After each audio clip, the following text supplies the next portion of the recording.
Sur ta proposition, le laboratoire Sanofi m'ont appelé pour parler de l'intérêt de la vaccination antigrippale chez les patients atteints de cardiopathie chronique. Pourquoi j'ai accepté très rapidement? Parce que pour deux choses importantes. D'abord, parce que nous traversons une période extrêmement difficile, inédite de l'humanité, qui est la période de la Covid, où se pose la question des infections virales, de la place de la grippe, de la Covid, dans ce contexte-là, et où placer la vaccination grippale. Et deuxièmement, mon coup de cœur pour le dernier congrès européen de cardiologie, c'est l'étude IAMI qui s'est beaucoup intéressée à la vaccination chez les patients qui viennent de sortir d'infarctus du myocarde. Et je vais partager avec vous les résultats tout à l'heure. Et troisièmement, c'est parce que je suis un militant pour le vaccin, en particulier le vaccin de la Covid et le vaccin de la grippe. Et je suis contre toutes les idées complotistes. Je suis contre les vaccinosceptiques, je le dis haut et fort, et je pense que le monde aujourd'hui, après les grandes victoires de toutes les vaccinations, chacun de nous dans son quartier a vu des enfants boités par la poliomyélite, des enfants tombés malades de la rougeole, de la diphtérie. Aujourd'hui, moi je suis d'une génération qui a vu des gens comme ça. Aujourd'hui, on n'en voit plus parce que ce sont les grands triomphes de la médecine, du savoir et bien sûr des avancées de la vaccination. Alors, la grippe est une infection virale, aiguë, très contagieuse. C'est un véritable problème de santé publique et c'est une pathologie qui est souvent bénigne, comme l'a bien dit notre présidente, mais parfois peut être mortelle, surtout lorsque ça frappe des personnes à faible immunité, des personnes à risque cardiovasculaire élevé, des personnes porteurs de maladies chroniques. Et c'est la particularité du cardiopathe chronique. Vous savez que le cardiopathe chronique, avec le temps, perd des années de vie, mais ces années de vie perdues peuvent être encore plus accélérées avec des infections intercurrentes et en particulier avec le virus de la grippe. Et le bénéfice de la vaccination antigrippale chez ces patients atteints de cardiopathie chronique, on va voir les preuves. On ne va pas juste parler, faire de la littérature, mais on va voir aujourd'hui qu'il y a des preuves par des études scientifiques, des études randomisées, des méta-analyses qui montrent que c'est bénéfique. Et l'intérêt de la vaccination donc antigrippale dans le contexte pandémique. Je vous rappelle que le vaccin contre la grippe existe depuis 60 ans et on a assez de recul. Donc, si on parle de données épidémiologiques, on note à peu près 340 millions à 1 milliard de personnes sujets à faire de la grippe et on a un bilan mondial de mortalité chaque année, pratiquement de 290 000 à 650 000.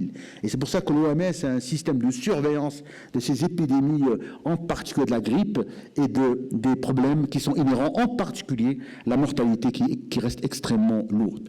Alors, 250 000 à 650 000 de décès estimés chaque année à la grippe, 3 à 5 millions de cas de maladies sévères. Et puis, quand on dit maladies sévères, c'est des pertes d'horaires de travail, de jours de travail, des pertes de santé, c'est des pertes en termes d'économie de santé. Et le taux d'attaque annuel, elle peut toucher 5 à 10% chez les adultes et elle peut toucher 20 à 30% chez les enfants. Et ce que nous voyons, ce n'est qu'une partie de l'iceberg, c'est-à-dire quand on voit des malades décompensés à l'occasion de la grippe, ce n'est que la partie de l'iceberg, c'est la partie où on voit des malades dans des états sévères, qui vont mourir de grippe, mais en général, la partie de l'iceberg est beaucoup plus large, c'est-à-dire le taux d'infection qui est extrêmement important et cette courbe qui va aller en triangulaire, des formes qui sont inapparentes, des formes où les personnes porteurs vont transmettre le virus, pour des personnes qui vont faire des cas modérés, des cas sévères et parfois décédés. Et vous savez que ça, on le sait, les cardiologues le savent. En hiver, nous avons un taux plus important d'infarctus du myocarde, de syndrome coronaire aigu, de mort subite et plus de décompensation, d'insuffisance cardiaque. Et ça pourrait être expliqué par ces infections virales. Alors le virus de la grippe, aujourd'hui on parle du virus de la Covid, mais le virus de la grippe est extrêmement important. C'est un myxovirus influenzé, c'est un virus à ARN. Il y a 3 types majeurs dont le plus important est le type A. Le type B peut être aussi important. Le virus de la grippe a une glycoprotéine de surface antigénique, les hémagglutinines, qui vont favoriser la fixation sur les récepteurs cellulaires, et les neuramidases qui permettent la libération de particules virales nouvellement formées et bien sûr qui vont infecter bien sûr de proche en proche et qui vont être responsables d'une grande contamination. Alors il ne faut pas confondre le virus de la grippe avec la grippe saisonnière, et en général la grippe saisonnière, on a un petit rhume, une laryngite, des angines, des pharyngites. Par contre, dans le contexte de la grippe, c'est tout un autre tableau et qui peut être caractérisé par des symptômes neurologiques, par de la fièvre, des maux de tête, par un état d'infection respiratoire qui peut être sévère, par une atteinte gastro-intestinale, des nausées, de la diarrhée, des vomissements et atteinte musculo-squelettique. D'ailleurs, un des symptômes importants de l'infection virale étant les complications, les myalgies et la fatigue. Ailleurs, on peut avoir des complications neurologiques qui peuvent être des convulsions fébriles. On peut avoir un certain nombre de rayès, on peut avoir des méningites, des méningo-encéphalites, on peut avoir des atteintes cardiaques. On a fréquemment, ceux qui font de l'IAM cardiaque, des myocardites, de véritables myocardites. On a des péricardites qui peuvent être récurrentes.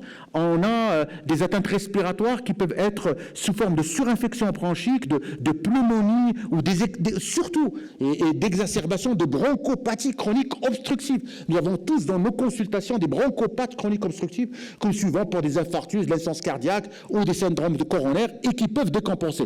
La femme enceinte, et c'est extrêmement important d'insister là-dessus, elle peut décompenser au cours d'une simple grippe, et ça peut mettre en jeu le pronostic maternel et le pronostic fœtal. Et puis, des atteintes musculo-squelettiques.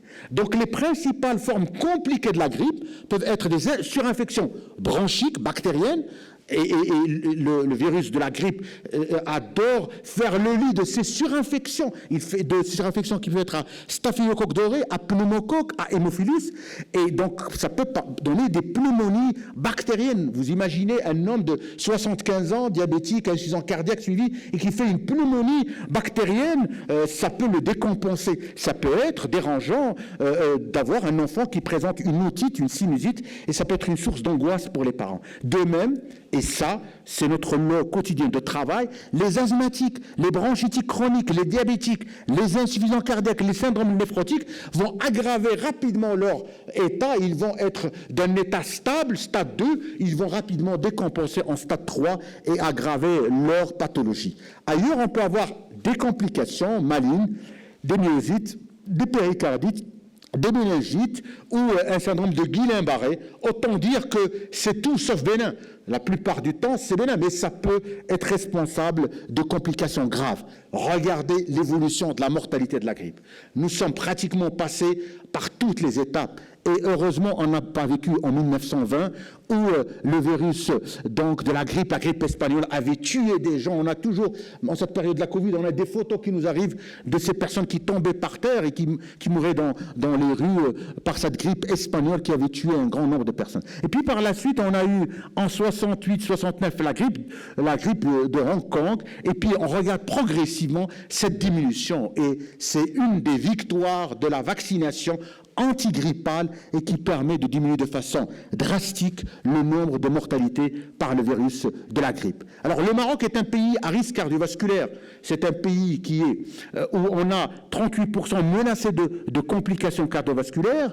On a une mortalité des affections. Les maladies cardiovasculaires représentent 14% des affections, donc des affections non transmissibles, 4% des affections respiratoires. On a 6% de diabétiques.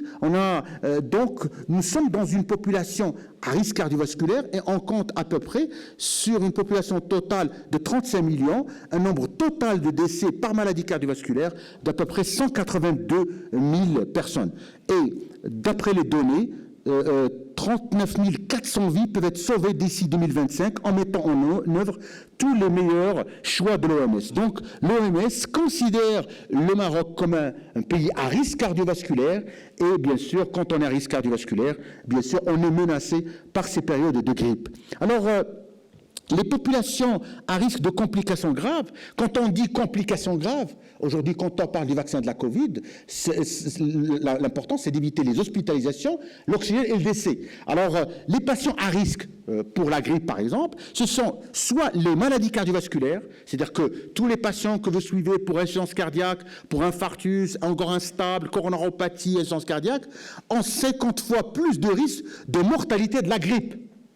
Deuxièmement, quand quelqu'un a une bronchopathie chronique, il y a plus de 100 fois par rapport à quelqu'un qui n'en a pas. Et quand vous avez les deux, quand vous cumulez les deux, bingo, quand vous avez une maladie cardiovasculaire chez un bronchopathe chronique obstructif, vous avez plus de 100 fois. Alors, est-ce que dans votre pratique de tous les jours, vous pensez à faire vacciner vos patients qui ont une pathologie cardiovasculaire? Est-ce que vous pensez à vacciner ceux qui viennent d'avoir un infarctus du myocarde, qui ont eu un angor instable? On n'y pense pas. On n'y pense pas, on n'y pense pas parce que, comme vous le savez, dans le champ de l'observation, le hasard favorise les esprits préparés. C'est la phrase de Pasteur lui-même qui dit ça. C'est-à-dire qu'il faut avoir toujours l'esprit aujourd'hui. Nous médecins, on court toujours derrière la maladie. Nous sommes toujours en retard par rapport à ce qui va arriver. Parce que nous n'avons pas peut-être assez de temps ou assez de formation pour prévenir ce qui va arriver par la suite. Il faut faire toujours ce travail. Et aujourd'hui, c'est un point peut-être de rupture, de pouvoir prédire quand vous avez devant vous quelqu'un, même si par a priori stable, qui a fait un infarctus ou un syndrome coronaire aigu, vous ne vous dites pas, et vous dites, oui, il va aggraver son syndrome coronaire aigu, il va faire une TV, il va faire une fibrillation ventriculaire, il a peut-être besoin d'un défibrillateur, d'une resynchronisation, mais on ne pense pas qu'il peut décompenser l'hiver prochain par une grippe qui peut l'emporter, et c'est évitable, parce que si vous le vaccinez, vous évitez ce genre de complications. Alors, quelles sont les populations à haut risque d'infection grippale? Les femmes enceintes est une haute priorité. Ça, on l'oublie souvent. Les enfants âgés de 6 mois à 5 ans, les personnes âgées de plus de 65 ans. D'ailleurs, après ce SIMPO, à partir de 65 ans, c'est-à-dire dans 25 ans, je vais me faire vacciner contre la grippe. Les personnes souffrant de... N'est-ce pas, professeur Msmahi? Donc, dans 25 ans. Alors, les personnes souffrant de maladies chroniques, les diabétiques, les asthmatiques, les cardiopathes et les voyageurs internationaux. Alors, souvent, il m'arrive de voir une dame qui part souvent au Moyen-Orient et à chaque fois, elle revient... je la suis pour l'insuffisance cardiaque, elle décompense lors des voyages. Et c'est généralement des décompensations qui la font perdre de stade. Elle était à 2, puis elle passe à 3, et puis on a du mal à la revenir au stade 2. Et les populations à haut risque d'exposition ou de transmettre la maladie à ceux qui sont à haut risque. C'est-à-dire, aujourd'hui, on l'a appris, l'esprit de responsabilité.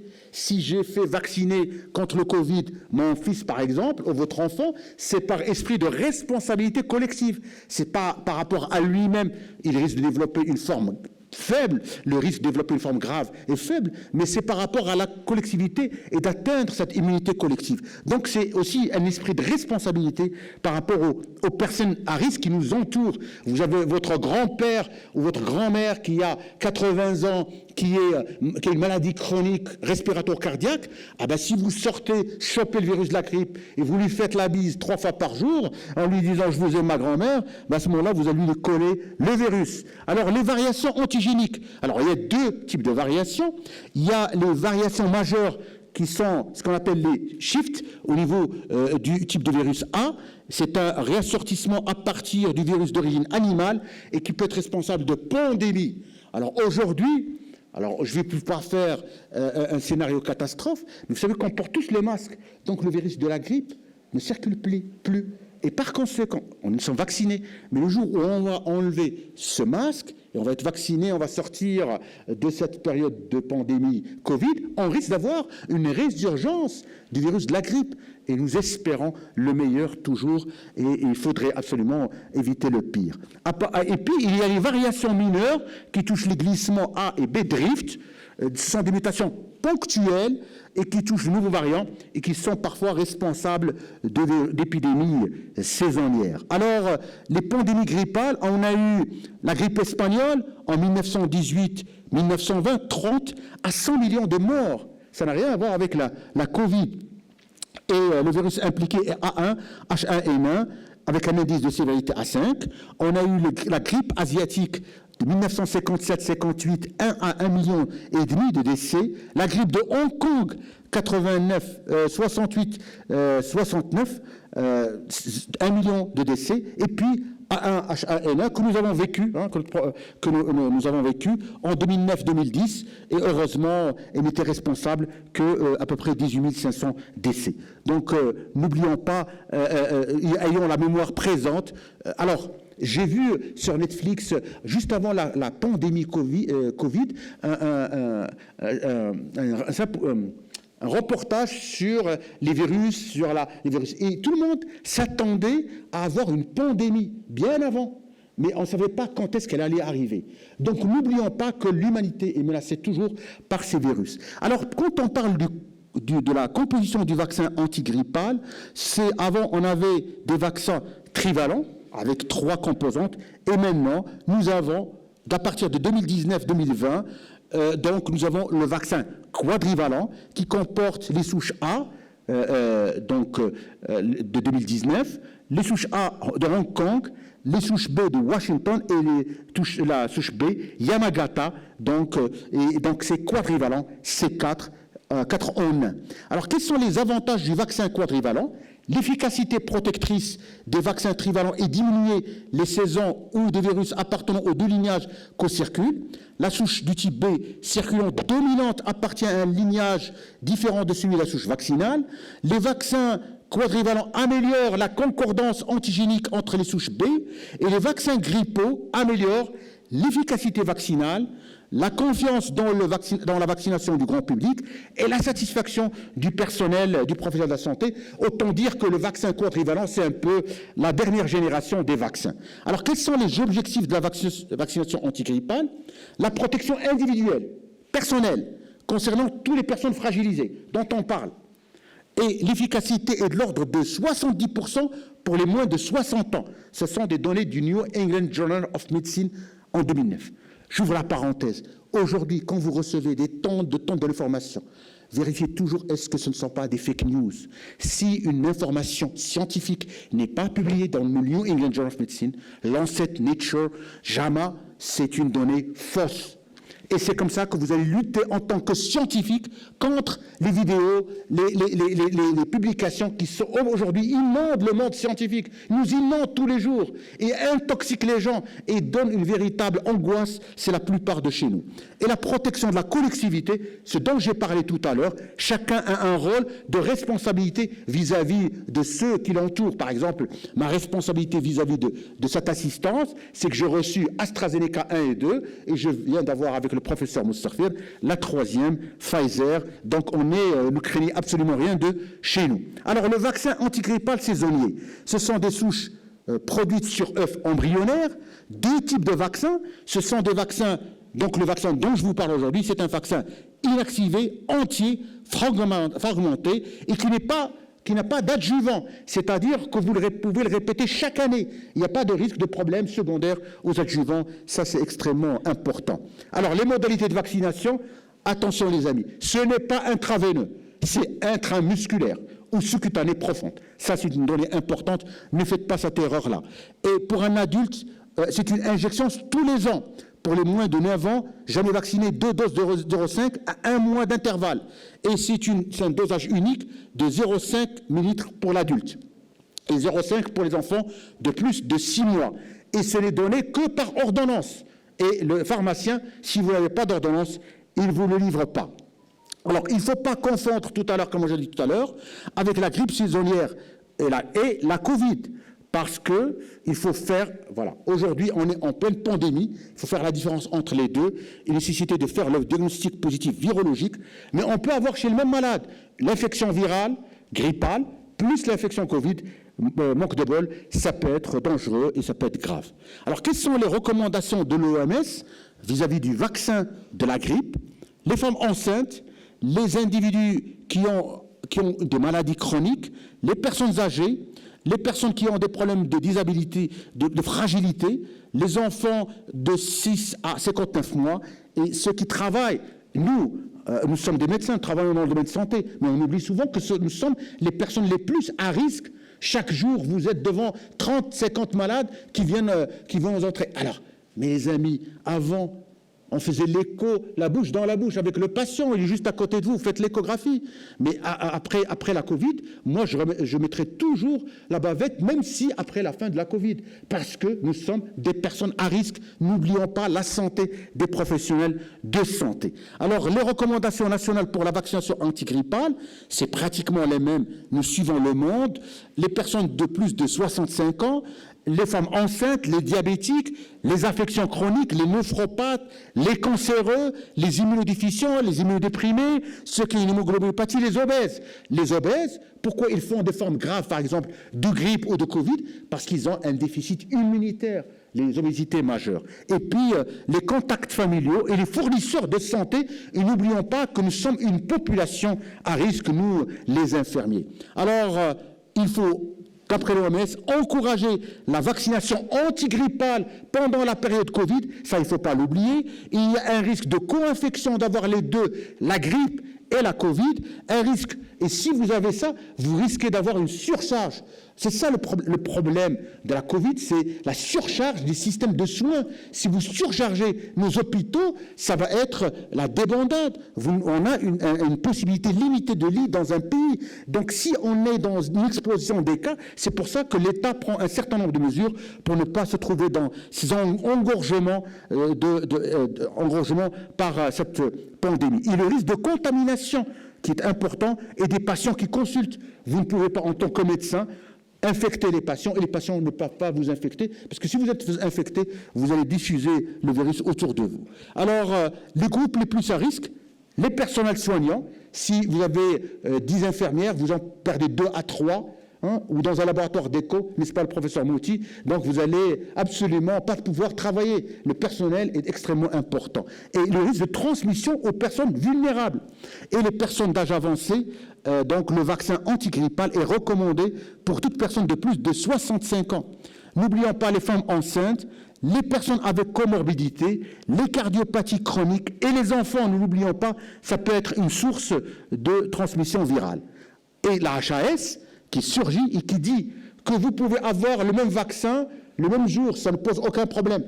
À la limite, vous pouvez avoir le vaccin de la Covid à gauche et le vaccin de la grippe à droite. Mais bon, au Maroc, la commission scientifique dit on peut faire un intervalle de 15 jours. Mais attention, quand vous allez faire le vaccin contre la grippe, il faut que vous ne soyez pas infecté.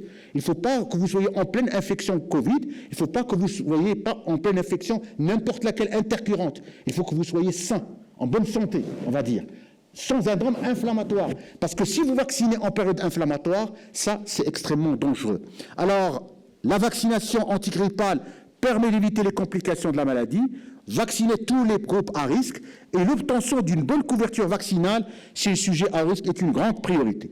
Alors, je vais aborder la dernière partie qui va être spécifiquement sur les maladies cardiovasculaires. Pourquoi on décompense une maladie cardiovasculaire? Parce que le virus de la grippe va donner de la fièvre, de la tachycardie, va augmenter les besoins en oxygène du myocarde, va diminuer la saturation en oxygène, va entraîner de la vasoconstriction, ça au niveau du cœur et au niveau des vaisseaux. Et en même temps, on peut avoir une rupture de plaques d'athérome. Les plaques ils se rompent à l'occasion des fameuses infections virales, parce que vous libérez les cytokines, parce que vous déstabilisez les plaques, parce que vous rompez les plaques, et parce que ça, on le sait, il y a un véritable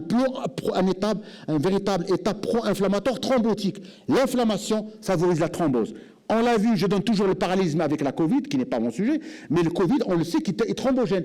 La grippe est thrombogène aussi. Et elle peut déstabiliser et rompre les plaques d'athérome et favoriser les infarctus du myocarde. Donc aujourd'hui, malheureusement, nous payons double tribut. C'est une double peine. La grippe, plus les maladies cardiovasculaires, ce sont deux donc, qui peuvent s'associer et qui peuvent augmenter le risque. Ils peuvent entraîner jusqu'à 40% et à 160% de risque de complications cardiovasculaires. Alors, est-ce que la vaccination marche? Est-ce qu'on a des données scientifiques? Oui, nous avons des données scientifiques. Est-ce qu'on a des études randomisées? Oui. Est-ce qu'on a des méta-analyses? Oui. Alors, sur les méta-analyses, qu'est-ce qu'ils disent? Quand vous sortez d'un syndrome coronaire aigu, par exemple, vous avez fait un infarctus myocarde, vous avez fait un syndrome coronaire aigu. À ce moment-là, c'est bénéfique. Vous voyez que sur l'échelle, le résultat est bénéfique. Par contre, lorsque vous avez quelqu'un de stable, les bénéfices est moins évident. Sauf, il n'est pas tout à fait évident. Donc, mais quand on fait la méta-analyse et on rassemble les deux, il y a un bénéfice clair de la vaccination. Autrement dit, lorsque quelqu'un sort, vous avez hospitalisé pour infarctus du myocarde, vous avez dilaté, il s'apprête à sortir, aspirine, statine, bêta-bloquant, IEC. Si vous ajoutez la vaccination antigrippale, vous avez le bénéfice. Et c'est clair. Alors, est-ce qu'il y a des études qui se tentent tout ça? Oui. C'est l'étude IAMI qui a été présentée au dernier congrès européen de cardiologie.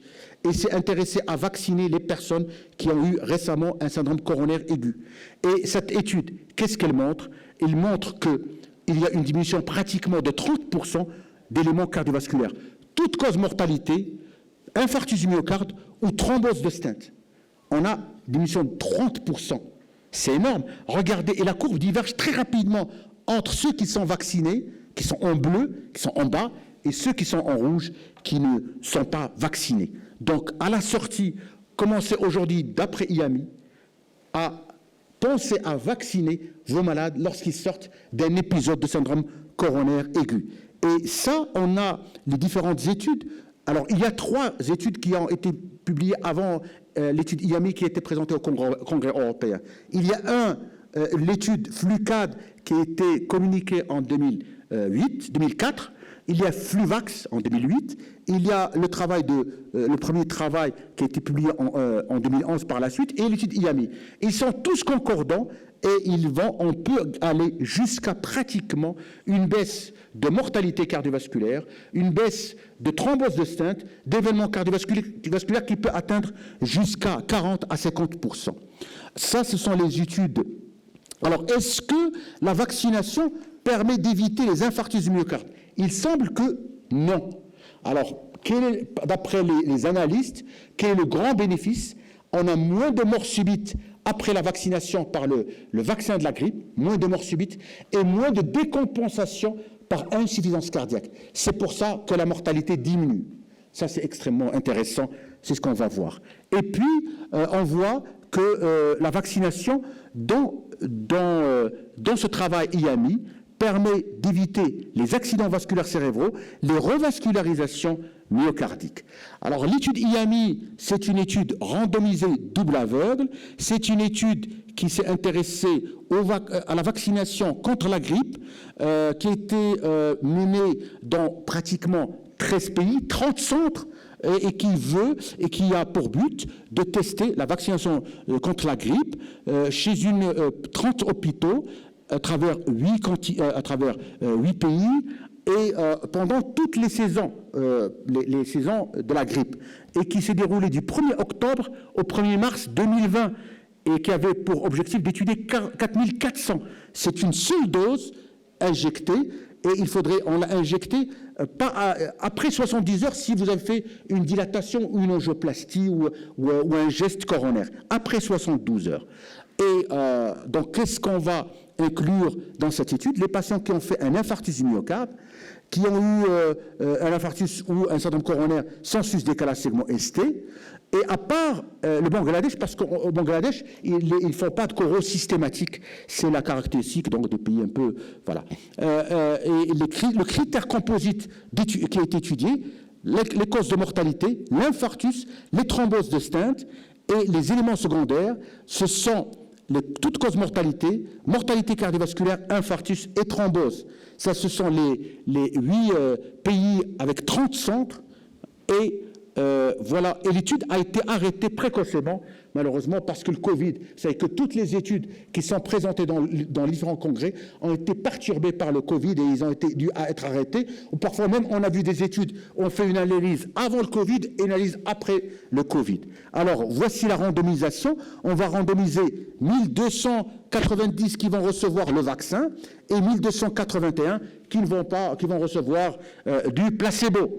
Alors, ce sont des personnes qui ont l'âge moyen de 60 ans, alors regardez le nombre de diabétiques, à peu près, on retrouve toujours le tiers des personnes est diabétique. Donc c'est normal, on est dans une population qui est à risque cardiovasculaire. Et le résultat, c'est vraiment un grand coup de cœur. le résultat est positif.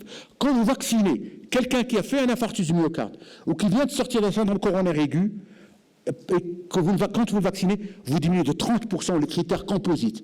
C'est du critère lourd. Mortalité cardiovasculaire, thrombose de stent, décès, infarctus du myocarde.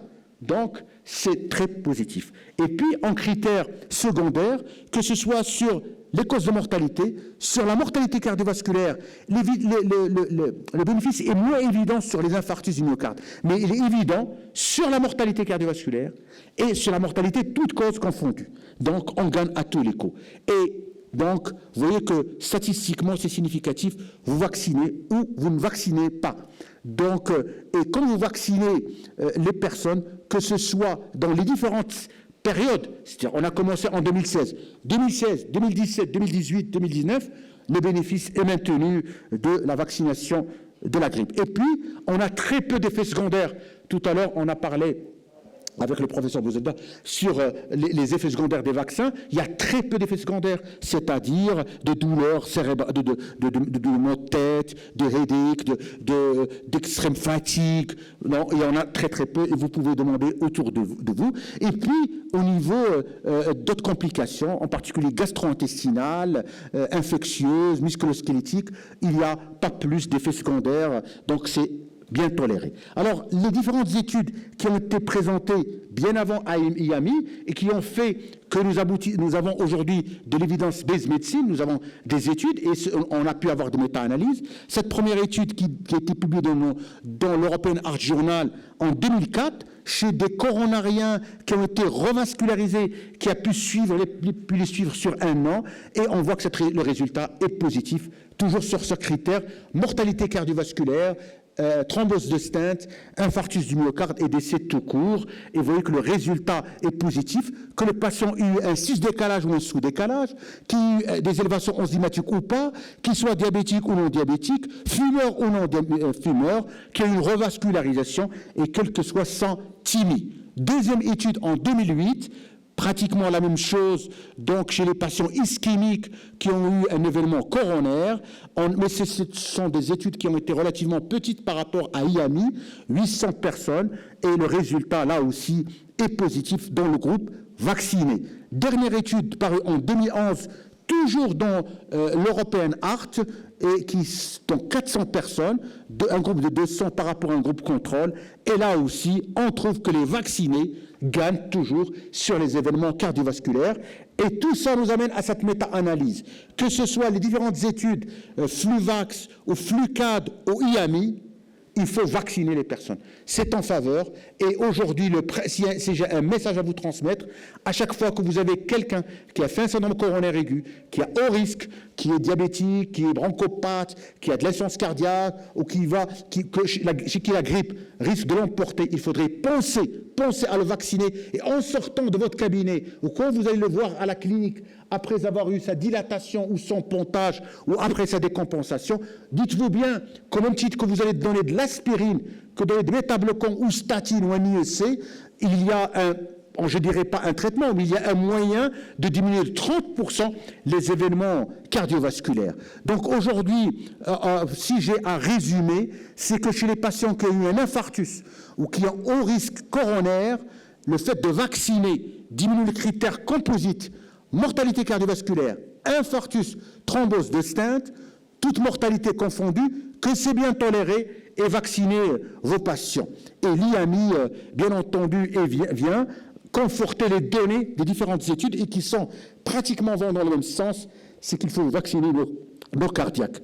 Donc aujourd'hui, la vaccination contre la grippe est, je ne dirais pas un traitement, un moyen thérapeutique, mais un moyen aujourd'hui de sauver un grand nombre de nos patients. Je vous remercie.